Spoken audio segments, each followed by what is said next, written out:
Welcome to Penrose Learning, where we make understanding easy. You start by confirming hardware and updates so enrollment won't fail. This matters because driver mismatches block the scanner. Once done, open Settings, go to Accounts, then Sign-in Options to find Windows Hello Fingerprint. Make sure your device is plugged in or the built-in sensor is active. If driver prompts appear, accept updates. Now select Setup under Fingerprint and click Get Started to begin capture. This early setup reduces errors later and speeds the enrollment flow. You'll follow the on-screen prompts that guide repeated taps.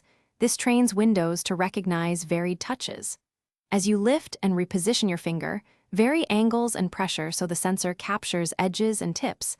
That's why 8 to 12 scans are recommended. Once one finger is enrolled, add a second finger to avoid lockout. Also set a PIN as required fallback because biometric failure needs secure access. Be patient here. Thorough captures mean fewer future false rejects.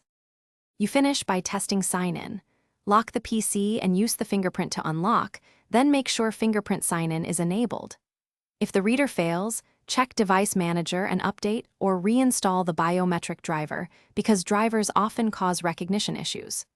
Once updated, restart and try again. If errors persist, delete enrolled fingerprints and re-enroll them with deliberate, varied presses. This step resolves most problems quickly and keeps your biometric access reliable. Thanks for watching. If this was helpful, leave a like and consider subscribing. See you next time.